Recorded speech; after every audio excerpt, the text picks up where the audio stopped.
What's going on? My name's Jason Parks. I'm the owner of The Media Captain. We're a digital marketing agency and we help out a lot of small and medium-sized businesses.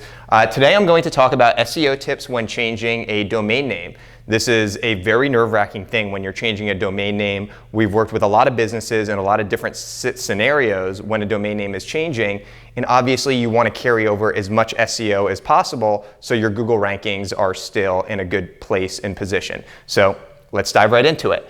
The first thing is to determine whether or not a 301 redirects are possible. So when you're changing a domain name, ideally you want to do a 301 redirect because that's going to carry over all the SEO juice from your original domain to the, to the new domain. So, an example for this is a roofing company rebranded, right? And they just didn't want, since they do more than just roofing, they do siding, they shorten the name of their company.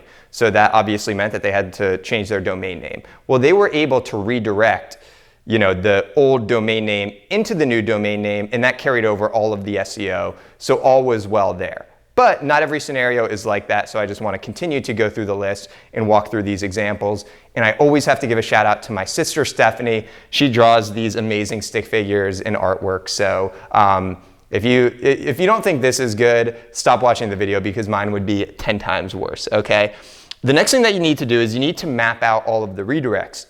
So a lot of business owners and novice marketers, they think that, when I'm changing my domain name, I just do one giant redirect from site A to site B, and all the SEO gets carried over. Well, that's not actually the proper way that you should be doing it. You should be doing it at a page-by-page basis. So an example of this is, let's take this same roofing company, and we're based in Columbus, Ohio, so I'm just going to use Columbus as an example. But let's say this roofing company acquires another roofing company in Columbus.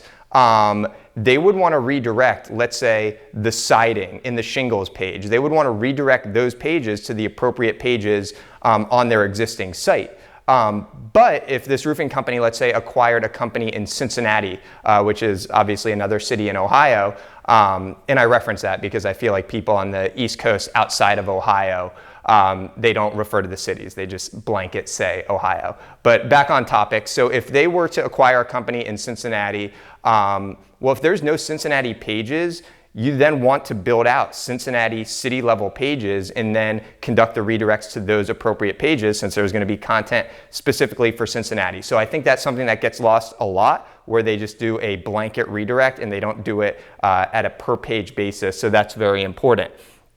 So you want to map out all the redirects. The next one is to update your Google My Business information to reflect the new domain name. This is pretty self-explanatory. If you are changing your domain name, get it changed on your Google My Business page. And that leads into the next point of updating local directories. You want to make sure that if you have a service like a Yext or a Moz Local, that you are getting all of the directories updated with the new domain name. And that also goes for your social media channels and any place on the web. I mean, when you're talking Yelp and your Facebook page and your Instagram account, anywhere where that old domain name is, you want to get it reflected to the new domain name. So that's very important because you want consistency when you're doing this. The next thing is to try and update external links. This can be a little bit more difficult, but it's just cleaner if you have powerful external links. If you can get those updated when you're switching your domain name to reflect the new brand name. That being said, if you do a 301 redirect, the external links will still carry over the SEO juice, but again, it's just cleaner. And if you have an easy way to get in contact with webmasters to change out the domain, you might as well do it.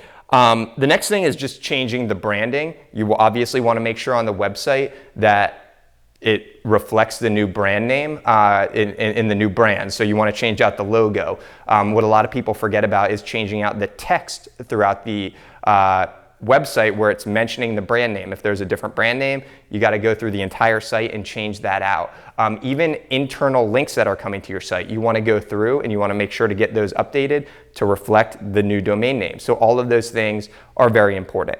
I gave the example of the roofing company. I want to give a couple of other examples because I would say the roofing company is obviously the easiest scenario where it's just a 301 redirect. So these two lovely stick figures here represent two law partners. And this happened to us recently where the two law partners split. Well, one law partner, so obviously when they split, the name of their business changed. One law partner was able to keep the original domain, so it was pretty simple. They conducted a 301 redirect, but they then had to do all of the steps that I referenced here of changing the branding, getting the local directories updated, everything there. But the other business partner essentially had to start from scratch, which, it sucks for him because he does not carry over that SEO juice. So again, that's a scenario where two companies split off. And if you're a business owner, make sure that in that scenario, one business owner got the website and the other business owner got the social media channels. Get the website. The website's going to have that SEO juice. So the law partner that got the website was definitely lucky there. So we also in the past worked with a painting company. This scenario was very interesting because he had a ton of negative reviews. There was a lot of bad stuff out there about the company. And so what they did was they wanted no association with their original brand name. They didn't want a redirect in place. They essentially just wanted, if somebody typed in the old company name, they wanted no association with that. So they went with and by the way, on that painting company, there was terrible past SEO to that website. There were shady backlinks. There were just a lot of issues. So in that instance, we made the decision to start from scratch, new brand, new SEO, new link building, just to go clean. So look, a lot to take into consideration when changing your domain name, but if you followed those tips, that's really going to help from an SEO perspective. Again, I'm Jason Parks of The Media Captain. If you have any questions, contact us at themediacaptain.com.